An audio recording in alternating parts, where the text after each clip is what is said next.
Bonjour. Euh, cette vidéo sera consacrée aussi au chapitre du fonds de commerce qu'on a commencé. La dernière fois, on a traité la notion du fonds de commerce à travers cette application. Et on a vu qu'un fonds de commerce est un ensemble d'éléments corporels et incorporels, dont l'élément principal est la clientèle. C'est la clientèle qui donne de la valeur à un fonds.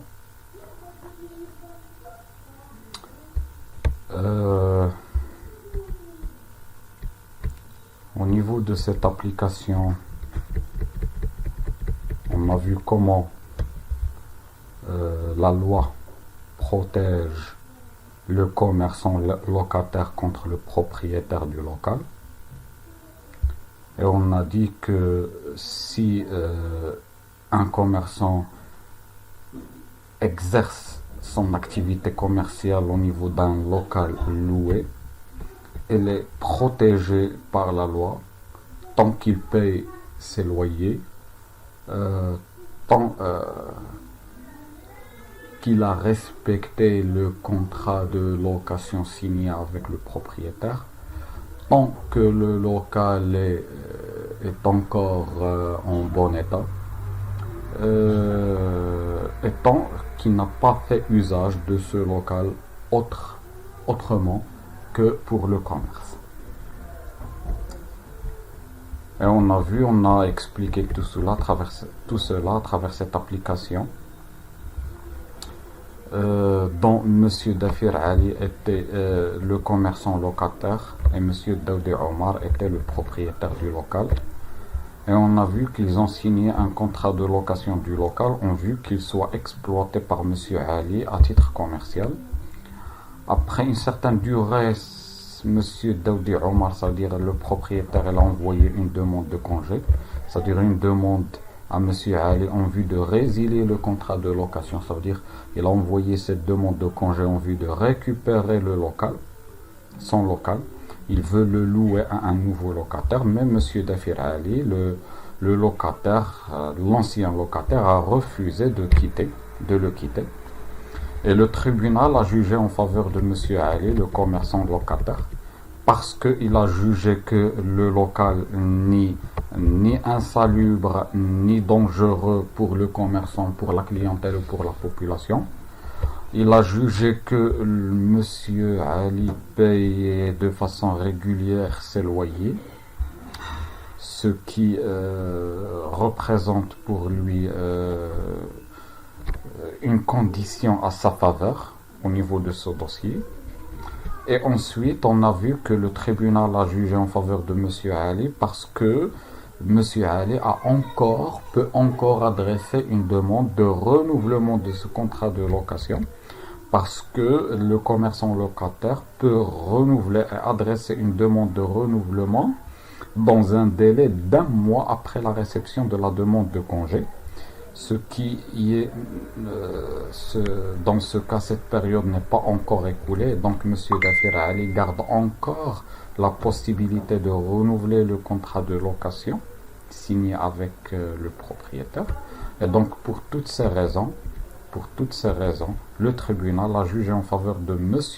Dafir Ali et il a déclaré que la demande effectuée par M. Daoudi Omar, le propriétaire, est une demande non fondée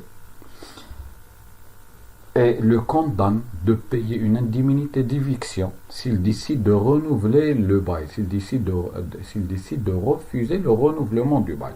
C'est-à-dire si M. Daoudi Omar décide de refuser la demande de renouvellement qui sera effectuée par M.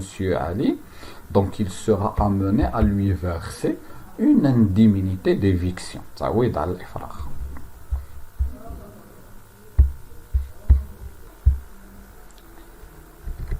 Les questions relatives à cette application et auxquelles on a déjà répondu, ils nous ont dit de déterminer le motif pour lequel M. Daoudi a demandé M. Dafir au tribunal. C'est parce qu'il veut récupérer son local, c'est parce qu'il a Monsieur Dafir a refusé de se soumettre à la demande de congé envoyée par Monsieur Dafir. Dans quel cas Monsieur Daoudi pourrait-il gagner la cause? C'est dans le cas où Monsieur Dafir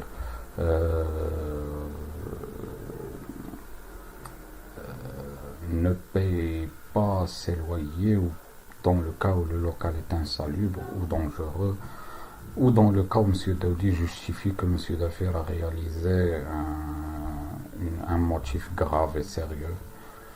Pourquoi le tribunal a refusé la demande de M. Daoudi? Parce que M. Dafir garde encore la possibilité de renouvellement du contrat de location. Quel est le droit dont peut bénéficier le commerçant locataire? C'est le droit de protection contre le propriétaire du local. Ce sont les éléments de réponse qu'on a avancés. Et puis, on a traité cette application qui concerne la concurrence déloyale, et au niveau de laquelle on a vu que la société Nike internationale a senti une certaine injustice parce qu'il a été concurrencé de manière déloyale, de manière illégale par M. Omar Al-Haddawi, commerçant à Drb el-Fida, à Casablanca, qui commercialise des produits qui sont contrefaçonnés, imités de cette société, qui ne représentent plus les produits originaux de la société, et même si M. Omar Al-Haddawi les commercialise, et donc de cette façon, M. Omar Al-Haddawi fait concurrence déloyale à la société Nike. Donc en quoi consiste la concurrence déloyale? Consiste à imiter les produits d'un concurrent, consiste à porter atteinte à la réputation et à la notoriété d'un concurrent, etc. etc. Donc consiste de manière générale, une concurrence est dite déloyale dans le cas où la concurrence est illégale. C'est-à-dire c'est dans le cas où un concurrent pratique et fait un certain nombre de pratiques qui affectent négativement la réputation et la notoriété de l'entreprise. Voilà, le demandeur et le défendeur. Le demandeur, c'est la société Nike. Le défendeur, c'est M. Omar Al-Haddawi. Quel est l'objet de cette demande en justice? Donc, le demandeur, société Nike, a demandé ou l'a apporté plainte au tribunal parce qu'il a jugé que M. Omar Al-Haddawi, lui, fait concurrence déloyale. En quoi consiste la concurrence déloyale? Consiste à imiter les produits d'un concurrent, consiste à porter atteinte, à affecter négativement la réputation et l'image de marque de l'entreprise. Quelles sont les sanctions prévues par le jugement rendu par le tribunal? La saisie, des indemnités, des dommages et des intérêts, etc., etc. Maintenant, on va voir une autre application à travers laquelle on va présenter une autre notion. C'est le contrat de vente d'un fonds de commerce. Comment ce contrat doit être signé, qui doit rédiger ce contrat, que doit contenir ce contrat, et ainsi de suite. Vous pouvez voir maintenant l'application. C'est ça. Le 1 de 2006, Madame Assia, par exemple, commerçante de produits cosmétiques, vend son fonds de commerce à Madame Slaoui. Stipulation du prix. Le prix de vente s'élève à 300 000, c'est-à-dire le fonds de commerce qui sera vendu par Madame Assia à Madame Slaoui est évalué et vendu à une valeur de 300 000 dont, c'est-à-dire ce prix contient des éléments incorporels d'un montant de 170 000. C'est-à-dire les éléments incorporels qui sont vendus par Madame Assia à Madame Slaoui dans le cadre de ce fonds de commerce sont évalués à 160 000. C'est-à-dire pour Madame Assia, elle a décidé de vendre sa clientèle, le droit au bail, le nom, l'achalandage, l'enseigne, la marque, etc. pour un montant de 170 000 dirhams. Il lui a vendu aussi du matériel et des marchandises pour des valeurs respectivement de 80 000 et 50 000. Madame Slaoui s'engage envers Madame Assia,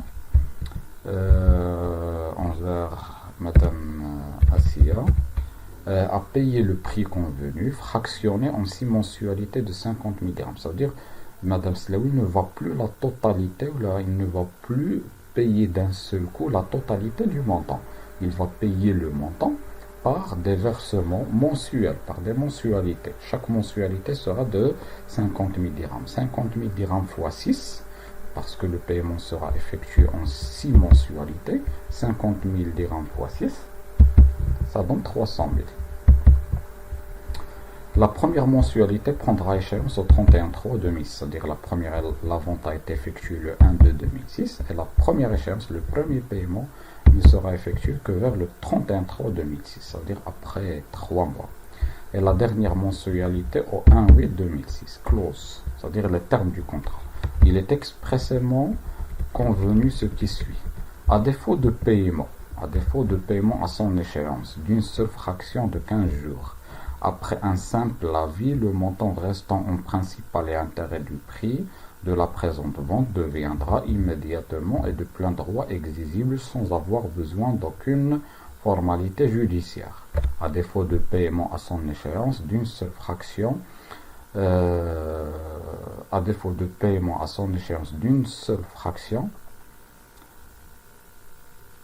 et 15 jours après un simple avis, ça veut dire si Madame Slaoui ne paye plus une mensualité à sa date convenue, après 15 jours après un simple avis, c'est-à-dire Madame Assia doit aviser Madame Slaoui qui n'a pas payé, 15 jours après cet avis qui sera envoyé par Madame Assia à Madame Slaoui, le montant restant en principal et intérêt, ça veut dire le capital plus l'intérêt restant, du prix de la présente vente deviendra immédiatement et de plein droit exigible sans avoir besoin d'aucune formalité judiciaire. Ça veut dire quoi? En toute simplicité, si Madame Slaoui ne paye pas l'une de ses mensualités à sa date, il sera obligé de payer la totalité du montant d'un seul coup. Ça veut dire que cette clause a été effectuée pour que Madame Slaoui n'effectue pas de retard de paiement. Deuxième clause, le montant du solde de la présente vente deviendra exigible en cas de revente par Madame Slaoui du fonds de commerce. C'est-à-dire le montant du solde de la présente vente. C'est-à-dire par exemple, Madame Assia a vendu le fonds de commerce pendant la journée du 1-2, la première traite sera versée au 31/3. Par exemple, au 34/2006, Madame Slaoui a vendu le fonds de commerce acheté auprès de Madame Assia. C'est-à-dire au 34, Madame Slaoui doit verser la totalité du montant à Madame Assia. Pourquoi? Parce que Madame Slaoui n'a pas gardé le fonds de commerce pour elle. Il a revendu le fonds de commerce. Et donc Madame Assia devra être remboursée et devra récupérer son argent auprès de Madame Slaoui. Madame Assia s'interdit de créer ou d'exploiter pendant un délai de 6 ans à compter de ce jour un fonds de commerce similaire dans un rayon de 5 km du fonds de commerce vendu. Ça veut dire, Madame Assia, il a vendu à Madame Slaoui ce fonds de commerce, et en plus, une condition, parmi les conditions du contrat, c'est qu'elle ne doit pas créer un fonds de commerce similaire, ça veut dire semblable, dans un rayon de 5 km. Ça veut dire tout simplement, autrement dit, Madame Assia ne doit pas faire concurrence à Madame Slaoui. Tout simplement. Il ne doit pas créer un commerce ou un fonds de commerce à côté du fonds de commerce créé. Dans un rayon de 5 km. C'est bon? Relisons le contrat, relisons l'application. Le 1-2-2006, Madame Assia, commerçante de produits cosmétiques, vend son fonds de commerce à Madame Slaoui. Donc à partir de cette phrase, on comprend que Madame Assia a vendu son fonds de commerce pour commercialisation des produits cosmétiques à Madame Slaoui pendant la journée du 1-2. Le prix de vente de ce fonds de commerce est de 300 000 dirhams. Parmi les 310 000 dirhams, 170 000 dirhams représentent la valeur des éléments incorporels, clientèle, achalandage, nom, marque, etc. Et les éléments matériels sont représentés par du matériel et de la marchandise respectivement pour une valeur de 80 000 et 50 000. Madame Slaoui s'engage envers Madame Assia de payer le prix convenu, fractionné en 6 mensualités. C'est-à-dire le paiement sera à crédit, il ne sera plus au comptant. Il sera à crédit, il sera divisé sur 6 mensualités. La première mensualité sera au 31/3/2006, c'est-à-dire Madame Slaoui a acheté le fonds de commerce pendant la journée du 1-2-2006, mais ne va commencer les paiements les mensualités qu'à partir de la journée du 31/3/2006. Le premier paiement de 50 000 dirhams sera effectué au 31/3, le deuxième au 34, le troisième au 31/5, le quatrième au 36, le cinquième au 31/7 et le sixième au 31/8.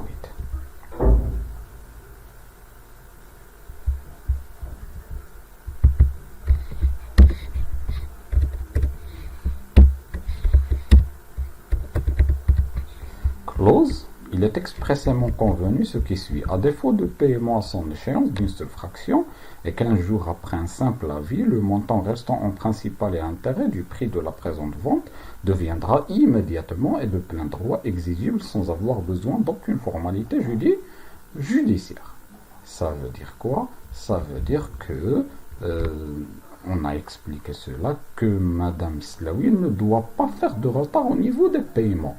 Il doit payer les montants à leur date. Sinon, 15 jours après la réception d'un avis, après l'envoi d'un avis par Madame Assia à Madame Slaoui, le montant sera dû en totalité. C'est-à-dire, si Madame Slaoui ne paye pas les échéances à leur date, donc les mensualités à leur date, donc il sera obligé de payer la totalité du montant d'un seul coup. Le montant du solde de la présente vente deviendra exigible en cas de revente par Madame Slaoui du fonds de commerce. C'est-à-dire, si Madame Slaoui revend le fonds de commerce avant le remboursement des mensualités, donc il sera dans l'obligation de rembourser la totalité du montant convenu, du solde convenu à Madame Assia. Troisième clause, Madame Assia s'engage de ne plus ouvrir un commerce ou ne plus ouvrir ou créer un fonds de commerce dans la proximité de ce fonds vendu. Ça veut dire autrement, et en toute simplicité, Madame Assia, la vendeuse du fonds de commerce, ne doit pas faire concurrence à l'acheteur auprès de laquelle il a acheté son fonds de commerce. Donc il ne doit pas faire concurrence. Et donc pour cela, ils se sont fait d'accord que Madame Assia ne doit plus créer un fonds de commerce dans un rayon de 5 km du fonds du commerce vendu. Question, dégager du contrat les principaux droits du vendeur du fonds de commerce et les principaux droits de l'acheteur du fonds de commerce. Voilà, je vous donne voilà 10 minutes afin de réaliser l'exercice. Voilà. Dégager, voilà, c'est la question, dégager les droits du vendeur, huquq, dit le vendeur, ou les droits de l'acheteur. Dans un tableau, en 2 colonnes, dégager les droits du vendeur et les droits des acheteurs. 10 minutes pour réaliser l'application. J'espère que vous avez réalisé la question. Donc je vous ai demandé de déterminer les droits du vendeur et les droits de l'acheteur. Quels sont les droits du vendeur et les droits de l'acheteur? La réponse est là.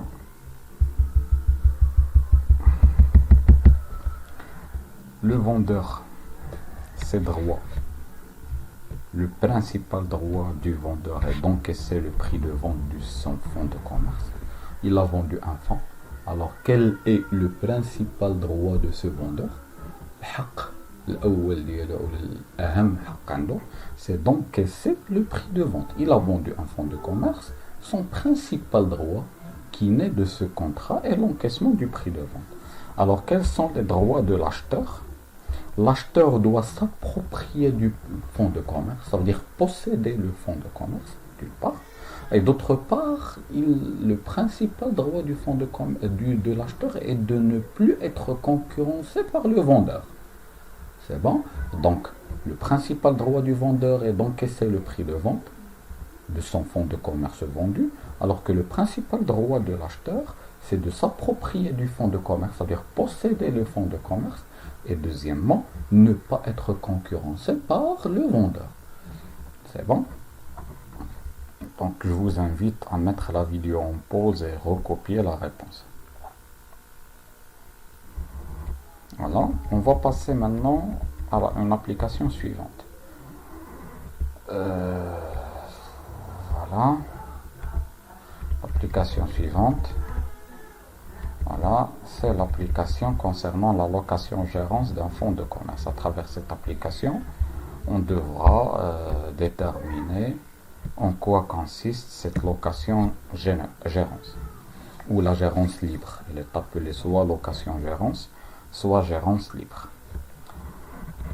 Voilà. Entre les sous-signés, M. Sofi Tariq, demeurant 15 bloc H à 1 Azhar Kaza d'une part, et M. Khadiri Ahmed, demeurant 75 boulevard Hassan II Oujda d'autre part, il a été convenu à arrêter ce qui suit, c'est-à-dire les deux parties contractantes, c'est M. Sofi Tariq et M. Khadiri Ahmed. Les deux parties contractantes. Ils ont fait un contrat de quoi? On va voir. Ils se sont contractés, ils ont été convenus et arrêté ce qui suit. Article 1 du contrat établi entre M. Sofi Tariq et Khadiri Ahmed. Article numéro 1. M. Sofi Tariq confie, c'est-à-dire donne à M. Khadiri Ahmed la gérance libre du fonds de commerce dont la désignation est la suivante. C'est-à-dire qu'il a confié la gérance. Il a confié la gérance de son fonds de commerce à M. Khadiri Ahmed. Donc à partir de cette expression, deux notions, deux significations qu'on peut déterminer. M. Tariq a confié la gérance de son fonds de commerce à M. Khadiri Ahmed. Ça signifie que, pour moi, première solution, première signification, c'est comme si M. Sofi Tariq a nommé M. Khadiri Ahmed comme gérant de son commerce ou de son fonds de commerce. C'est la première solution, première signification. Deuxième signification, c'est que M. Sofi Tariq a confié, il a donné le fonds de commerce à M. Khadiri Ahmed pour qu'il soit géré par ce dernier et dont ce dernier sera le principal responsable de ce fonds de commerce pendant la période du contrat. Je pense que vous avez distingué la différence. Dans le premier cas, la première signification que j'ai avancée, que j'ai proposée, j'ai vu et j'ai lu que voilà, M. Sofi Tariq a confié, a donné à M. Khadiri Ahmed la gérance libre de son fonds de commerce. La lecture de cette phrase me permet de vous proposer deux solutions. Ça signifie quoi, la gérance libre? Ça signifie que, première solution, première signification, c'est que M. Tariq Sofi a nommé M. Khadiri Ahmed comme gérant de son fonds de commerce ou de son commerce. Le gérant, ça peut être un salarié, c'est-à-dire il a désigné, il a recruté M. Khadiri Ahmed comme gérant de son commerce ou de son fonds de commerce. Donc voilà, première signification. Deuxième signification, c'est que M. Sofi Tariq a confié son fonds de commerce à M. Khadiri Ahmed pour qu'il soit géré par ce dernier à ses risques et à ses périls. C'est-à-dire le fonds de commerce sera géré par M. Khadiri Ahmed et il sera sous sa responsabilité. Il sera le gagnant s'il réalise des bénéfices et il sera le perdant s'il réalise des pertes. C'est-à-dire le fonds de commerce sera sous la responsabilité de M. Khadiri Ahmed pendant la durée de contrat qu'ils vont signer. Il y en a deux significations, j'espère que vous avez distingué la différence. On va continuer la lecture pour savoir quelle est la signification qui convient le plus à cette location-gérance ou à la gérance libre. Voilà, on relit. M. Sofi Tariq a confié à M. Khadiri Ahmed la gérance libre du fonds de commerce dont la désignation est la suivante. Un fonds de commerce de charcuterie connu sous le nom charcuterie universelle consistant en l'enseigne, la clientèle, l'achalandage, le matériel et l'outillage servant à son exploitation, les marchandises et le droit au bail des locaux, c'est-à-dire le droit à la location du fonds de commerce. Donc voilà, il lui a confié le fonds de commerce composé d'éléments matériels et immatériels, corporels et incorporels. Article 2. Article 2, il stipule que cette location-gérance est constituée pour une durée de 4 ans. C'est-à-dire, au niveau de cet article, on comprend que la durée de contrat de location-gérance établie entre M. Tariq Sofi et M. Khadiri Ahmed a une durée de 4 ans. Article 3, M. Khadiri Ahmed exploitera le fonds à ses risques et à ses périls personnels. Ça veut dire, est-ce que c'est la première signification qu'on a avancée ou la deuxième? Bien sûr, c'est la deuxième. On a dit au niveau de la deuxième signification que M. Khadiri Ahmed va gérer le fonds de commerce à ses risques et à ses périls. C'est-à-dire qu'il sera sous sa responsabilité. Il gérera le fonds de commerce pour son propre compte, si vous voulez. Et donc, dans ce cas, il sera le gagnant s'il réalise des bénéfices, et il sera le perdant s'il réalise des pertes. Donc, on a compris en quoi consiste la location-gérance ou la gérance libre. Consiste à louer un fonds de commerce en vue qu'on le gère sous notre responsabilité et que la gestion, la location de ce fonds de commerce, l'exploitation de ce fonds, du fonds de commerce pendant la période de location sera au risque et au péril du locataire. C'est-à-dire le fonds de commerce sera sous la responsabilité du locataire pendant la période de location. Article 4. M. Khadiri Ahmed est tenu de verser à M. Sofi Tariq une redevance trimestrielle de 45 000 dirhams. C'est-à-dire ça représente le montant du loyer qui sera versé. C'est-à-dire à la fin de chaque 3 mois, M. Khadiri Ahmed est tenu de verser 45 000 dirhams de loyer ou de redevance à M. Sofi Tariq. Article 5. M. Khadiri Ahmed s'engage à exploiter le fonds de commerce dans les meilleures conditions.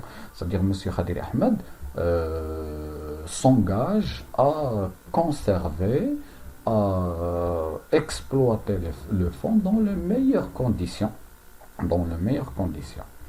Article 6.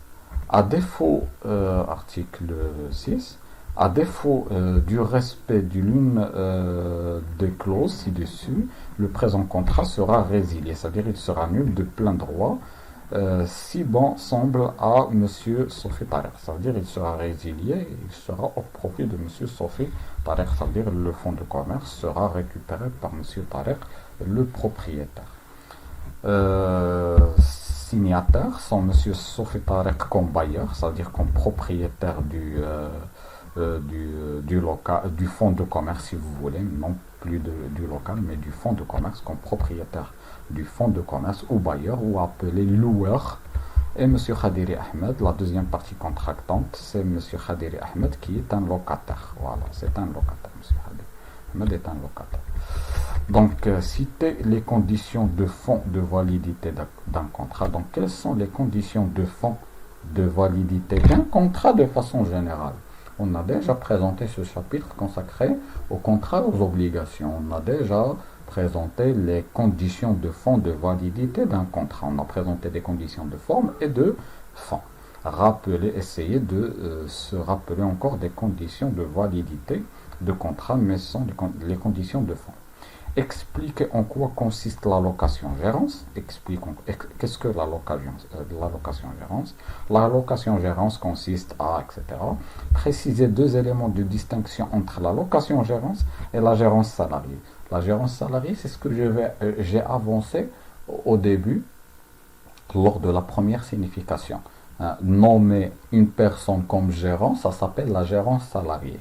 Quelles sont les obligations contractuelles de chacune des parties? Quelles sont les obligations? La partie, c'est bon. Monsieur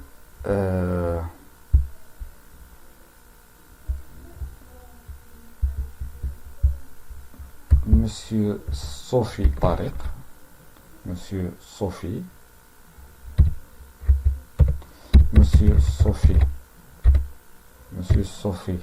et M.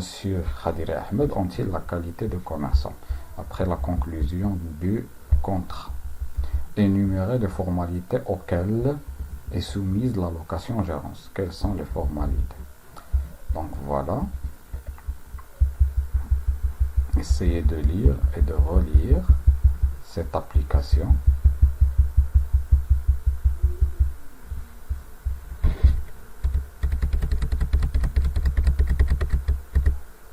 En vue de répondre aux questions. Voilà.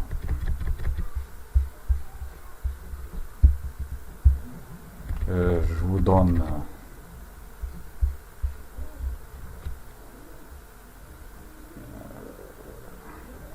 une dizaine de minutes en vue de lire et de relire, lire et répondre, aux questions. Voilà.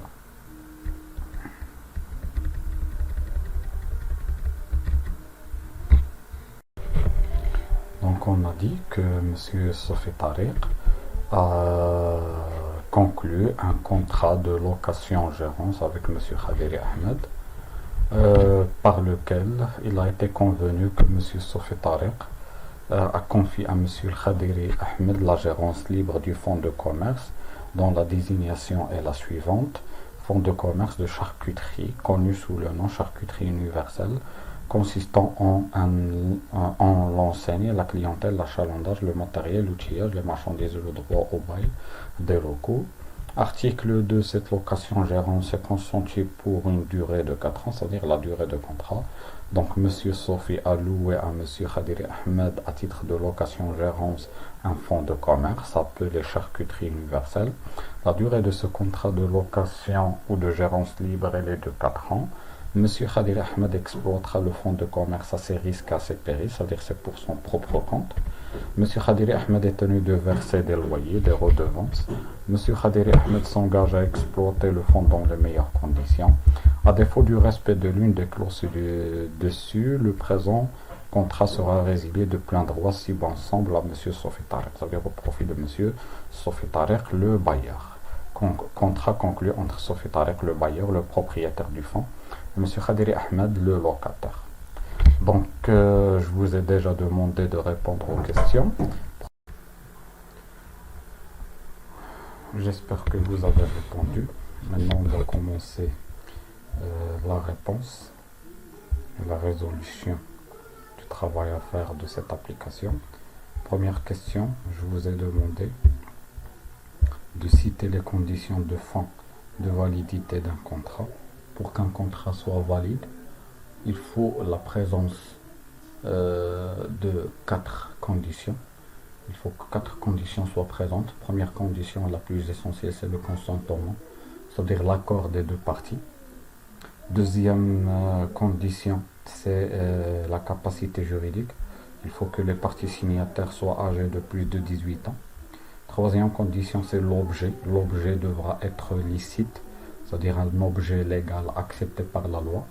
Et la cause, c'est-à-dire la raison qui a poussé les deux parties contractantes à conclure ce contrat doit être aussi licite et légal et accepté par la loi.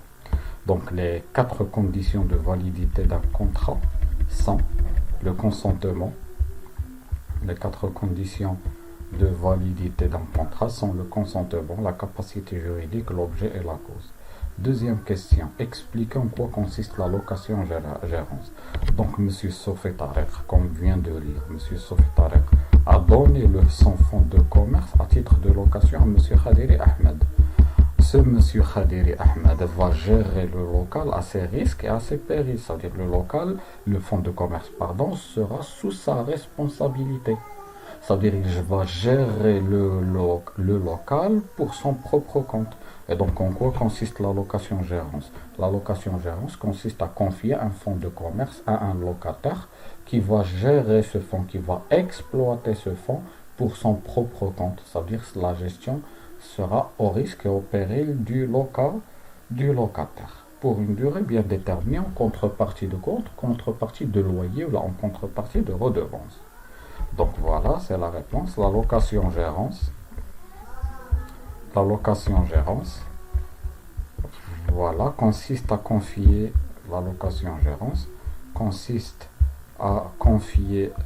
un fonds de commerce à un locataire, ça veut dire à donner un fonds de commerce à un locataire gérant, un locataire qui va gérer, qui va exploiter et qui prend à son compte l'exploitation du dit fonds, c'est-à-dire qu'il va exploiter pour son propre compte le dit fonds, moyennant le paiement de redevances ou moyennant le paiement de loyer. Le contrat de bail, c'est-à-dire le contrat de location ou le contrat de location-gérance, doit être soit un acte authentique, établi par acte authentique, c'est-à-dire les actes authentiques sont les actes qui sont établis par les notaires et les adouls, ou un acte sous seing privé, c'est-à-dire un acte conclu entre les deux parties, un acte signé par les deux parties sous seing privé. On a déjà vu ça. Donc, en quoi consiste la location-gérance? Consiste à confier un fonds de commerce à un locataire gérant qui prend à son compte l'exploitation du dit fonds, moyennant le paiement d'une redevance au propriétaire de ce fonds.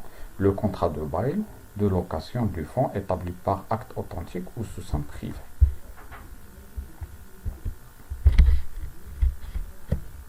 Contrat de bail, le bail du fonds doit être établi par acte authentique ou un acte sous seing privé.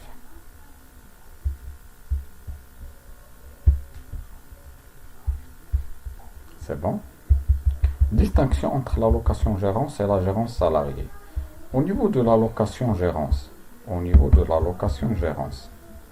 le gérant, au niveau de la location-gérance, le gérant est un commerçant, celui qui gère un fonds de commerce à titre de location pour son propre compte, c'est-à-dire à titre de location gérante, elle est nommée comme commerçant.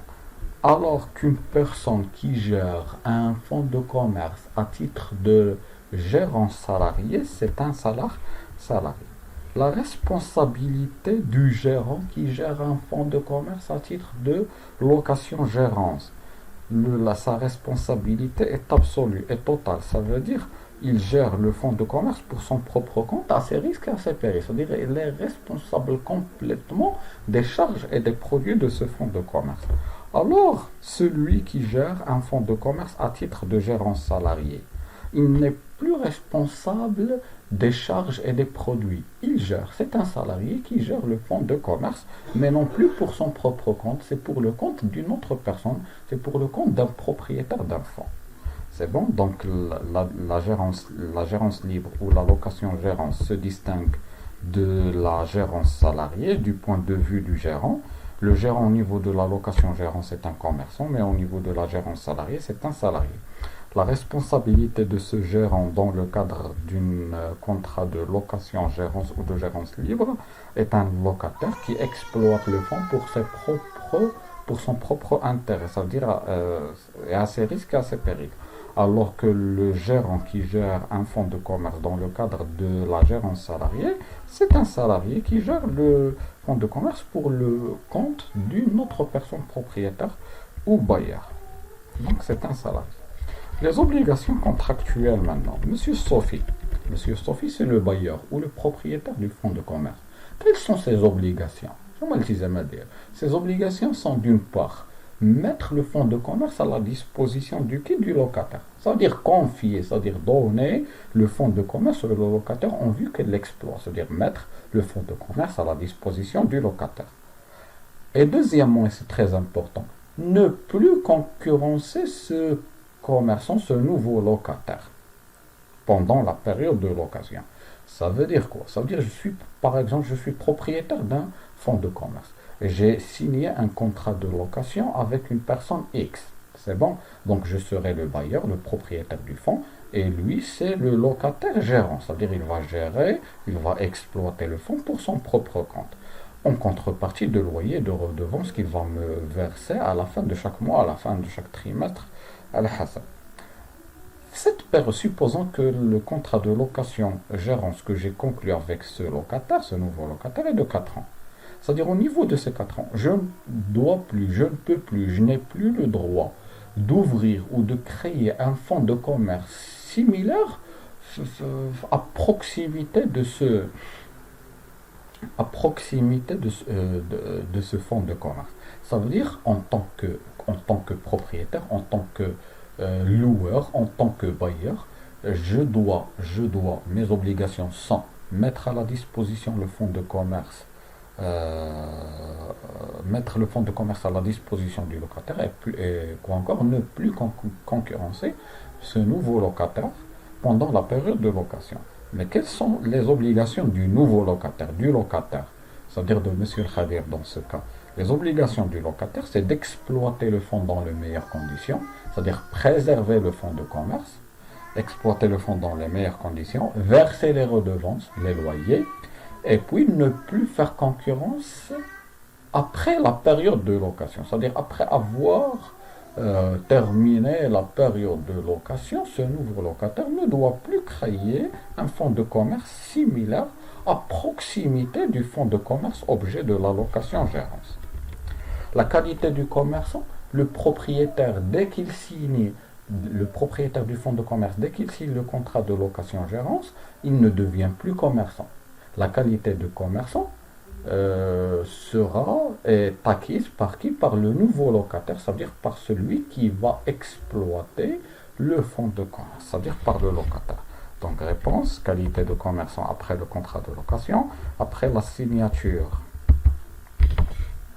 Après la signature du contrat de location-gérance, la qualité de commerçant sera perdue par M. Sophie, c'est-à-dire l'ancien gérant ou le bailleur du fonds de commerce, et sera acquise par qui? Par M. Khadir, le nouveau locataire. Voilà. Donc voilà le cours qui concerne cette partie. Opération, on a traité 2 opérations maintenant sur fonds de commerce. L'opération de la vente d'un fonds de commerce, la vente, voilà, vente d'un fonds de commerce. Condition de fonds, c'est la capacité, c'est toujours capacité, le consentement, l'objet et la cause, parce que c'est un contrat comme les autres. Condition de forme et de publicité. Donc l'acte de vente d'un fonds de commerce doit être fait par acte authentique ou par un acte sous seing privé. Il doit être déposé au greffe du tribunal compétent. La vente doit être publiée par le secrétaire greffier aux frais des parties dans les 15 jours au bulletin officiel et dans un journal d'annonce légale. C'est-à-dire cette vente, ce contrat de vente d'un fonds de commerce doit être publié au journal d'annonce légale. Pourquoi ce contrat de vente d'un fonds de commerce doit être publié? C'est afin de préserver les droits des créanciers du vendeur. Parce que je peux vendre un fonds de commerce et en même temps, je suis endetté envers d'autres personnes.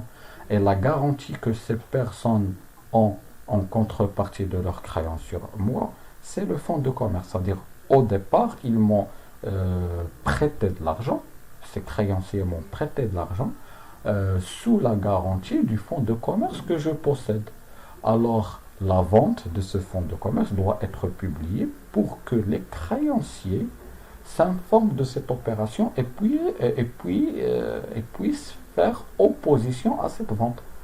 Parce qu'ils sont créanciers et leurs créances sont garanties par le fonds de commerce.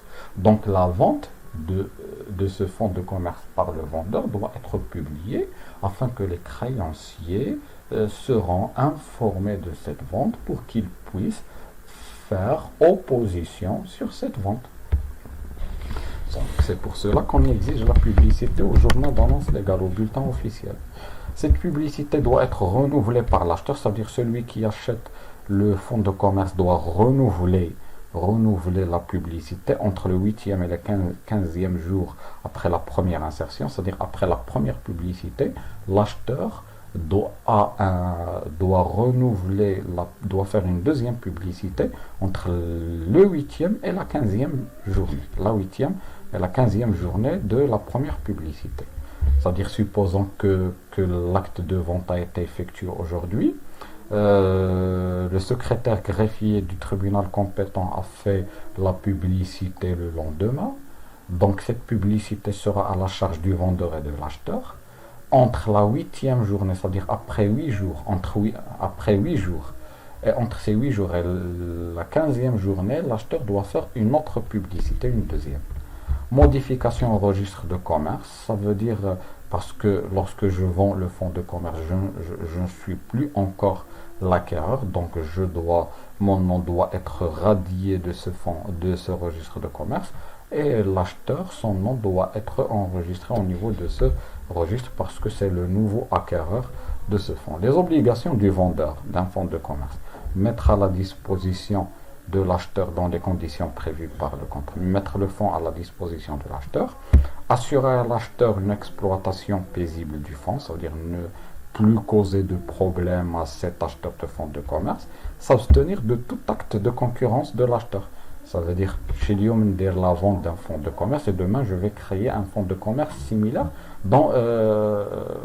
à la proximité de ce fonds vendu.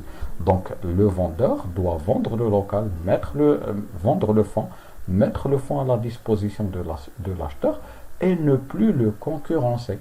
Et ne plus concurrencer l'acheteur du fonds de commerce dans le périmètre de ce fonds.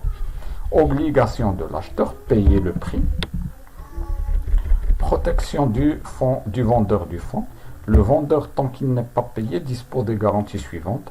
L'action résolutoire, c'est-à-dire l'action d'annuler le contrat de vente, tant qu'il n'est pas payé. C'est-à-dire si le vendeur ne reçoit plus le prix ou la valeur de son fonds de commerce, il a le droit d'annuler le contrat de vente. Un privilège sur les prix, droit de préférence et droit de suite, c'est-à-dire il a le droit d'être payé en premier, il a le droit de poursuivre l'acheteur dans le cas de non-paiement. Protection des créanciers du vendeur.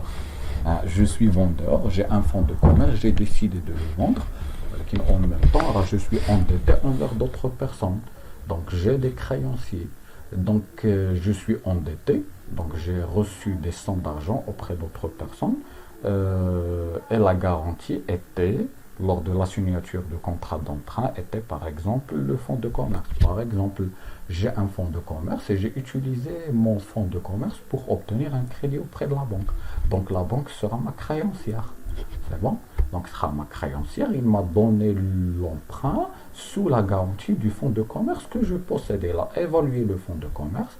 Il a dit qu'il a stipulé que le fonds de commerce vaut par exemple une valeur de 200 000 dirhams. Il m'a donné un crédit par exemple de 150 000 dirhams ou de 200 000 dirhams. C'est-à-dire il m'a donné un crédit sous la garantie du fonds que je possède. Et donc ce créancier, cette banque doit être protégée. Il y a des droits, il doit être protégé. Donc c'est pour cela qu'on a dit en premier que la vente d'un fonds de commerce doit être publiée pour que les ayants droit ou les créanciers soient informés pour qu'ils puissent faire opposition à la vente. Donc le droit des créanciers, c'est le droit de s'opposer à la vente. Et comment les créanciers peuvent s'opposer à la vente? C'est par l'information qui sera reçue à travers la publicité du contrat de vente au bulletin officiel au journal d'annonce légale. Ils ont le droit de faire la surenchère du sixième de la valeur des éléments incorporels. En quoi consiste ça? Donc le créancier d'un commerçant court le risque de la vente du fonds de commerce en secret et que le créancier disparaît avec le prix ou le décimer. C'est-à-dire je peux vendre le fonds et disparaître. Et donc dans ce cas, qui sera le perdant? C'est le créancier, c'est mon créancier qui m'a donné un emprunt sous la garantie de ce fonds. Et donc pour la loi, pour protéger les créanciers qui ont donné des emprunts, qui ont donné des prêts, sous la garantie du fonds, la loi a exigé quoi? La publicité. C'est bon? Voilà, et donc pour lutter contre cela, et afin de protéger les créanciers de cette cession de fonds de commerce, le législateur, comme je viens de dire, a prévu plusieurs solutions, dont la plus importante est l'obligation de publicité qui sert à aviser les créanciers de cette vente. Donc pour protéger les créanciers, la loi a obligé l'acheteur et le vendeur à faire une publicité de cette vente au journal d'annonce légale, au bulletin officiel. Cette publicité doit être réalisée aux frais des parties dans les 15 jours au bulletin officiel et dans un journal d'annonce légale. C'est-à-dire la publicité doit être effectuée maximum dans 15 jours après l'acte de la signature, dans un journal d'annonce légale ou dans un bulletin officiel aux frais des deux parties. C'est-à-dire la publicité sera à la charge à la fois du vendeur et de l'acheteur. Aussi, elle doit être renouvelée par l'acheteur, comme on vient d'expliquer, elle doit être renouvelée par l'acheteur entre le 8e et le 15e jour après la première insertion. C'est-à-dire la publicité doit être renouvelée entre le 8e et le 15e jour après la première publicité. Le créancier averti par la publicité dispose de plusieurs actions, c'est-à-dire ce créancier qui a reçu l'information que le fonds de commerce objet de sa créance a été vendu, qu'est-ce qu'il peut faire? Il peut faire soit opposition, soit il peut faire la surenchère. En quoi consiste l'opposition? L'opposition, c'est une procédure ouverte à tous les créanciers du précédent propriétaire. Ils doivent faire leur opposition, la terra diront solida,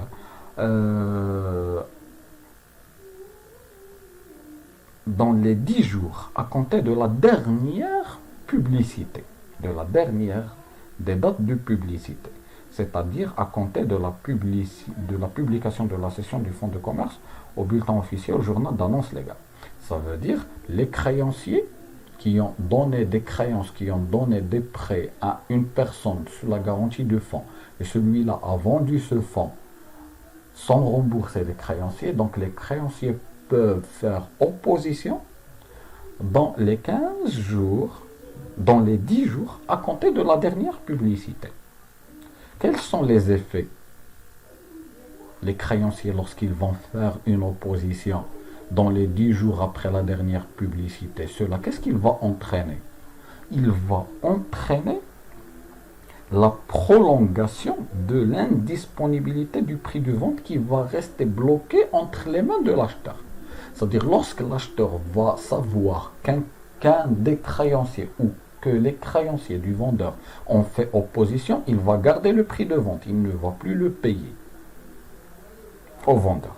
Donc, quel est l'effet de l'opposition? C'est que le prix de vente sera gardé tout simplement par l'acheteur, ce qui va permettre aux créanciers de poursuivre et de faire valoir leurs droits.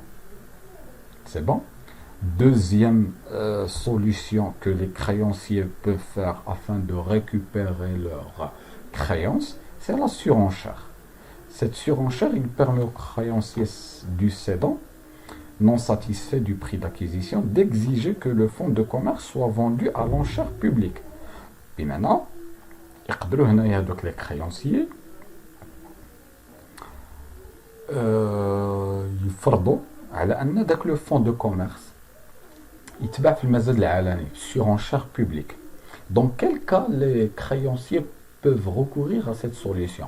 S'il estime que le prix de vente déclaré, le prix de vente du fonds de commerce déclaré par le vendeur et l'acheteur est très inférieur au prix normal, au prix actuel, à la valeur actuelle. C'est-à-dire, par exemple, la valeur réelle d'un fonds de commerce, elle est par exemple de 200 000 dirhams. Walakin, j'ai conclu un contrat de vente avec un acheteur en vue de lui vendre mon fonds de commerce, walakin la valeur qu'on a signée, qu'on a déclarée, c'est seulement 100 000 dirhams. Donc, dans ce cas, la valeur déclarée est très inférieure à la valeur réelle. C'est-à-dire, si les créanciers estiment que la valeur déclarée dans le contrat de vente est très inférieure et inférieure à la valeur réelle de ce fonds, ils peuvent faire opposition et faire demander à la justice de passer le fonds de commerce à la surenchère publique, aux enchères publiques. C'est bon? Et dans ce cas, ils vont demander que ce fonds de commerce soit vendu avec un prix qui dépasse le prix déclaré d'un sixième. C'est bon. Protection de l'acheteur. Protection, quels sont les éléments qui vont protéger l'acheteur? L'omission d'insertion d'une des mentions obligatoires dans l'acte de vente, dans le droit à l'acheteur de demander au tribunal l'annulation de la vente. C'est-à-dire, si l'acte de vente établi entre l'acheteur et le vendeur ne contiennent pas un élément, l'acheteur et les vendeurs ont oublié une condition, c'est-à-dire l'acte ne déclare plus, ne contient plus une des conditions qui est parmi les conditions les plus importantes. Donc l'acheteur a la possibilité de considérer que l'acte de vente est annulé. C'est bon? Et en cas d'incertitude d'une des conditions dans le contrat, c'est-à-dire si ils ont inséré une condition au niveau du contrat de vente, mais cette condition est incertaine, injuste si vous voulez, une condition qui n'est pas correcte si vous voulez. Donc l'acheteur peut aussi demander au tribunal d'annuler le contrat de vente ou de réduire le prix. Maintenant, on va passer au cours concernant la gérance libre. La gérance libre du fonds de commerce ou location-gérance. Définition, c'est un contrat, c'est le contrat par lequel un locataire-gérant prend à son compte l'exploitation d'un fonds de commerce moyennant le paiement d'une redevance et de loyer au propriétaire de fonds. Le bail, c'est-à-dire le loyer, le contrat de location du fonds établi doit être soit par acte authentique, soit par acte sous sein privé. La location-gérance met en présence le bailleur du fonds, c'est-à-dire le loueur ou le propriétaire du fonds. Il doit abandonner l'exploitation du fonds au locataire-gérant pour le temps convenu. Il perd la qualité du commerçant. Il met tous les éléments du fonds à la disposition du locataire-gérant. Il lui assure l'exploitation paisible et s'abstient de tout acte de concurrence. C'est-à-dire qu'il ne doit plus faire concurrence au locataire-gérant. En ce qui concerne le locataire-gérant, quelles sont ses obligations? Il doit prendre en charge l'exploitation du fonds, il acquiert la qualité de commerçant, il devient commerçant, il est soumis à toutes les obligations du commerçant, il doit avoir la capacité pour exercer le commerce, la capacité juridique, il exploite le fonds dans les meilleures conditions possibles, il doit assumer toutes les charges, il exploite le fonds à ses risques et à ses périls, c'est-à-dire conserver les bénéfices et supporter les pertes, il paie au locataire un loyer ou redevance, il s'abstient de tout acte de concurrence à l'égard du loueur en fin de gérance. Donc notre séance va se terminer à ce niveau. Je vous demande, si vous voulez, de revoir la vidéo depuis le début pour bien maîtriser le contenu de ce cours. À la prochaine.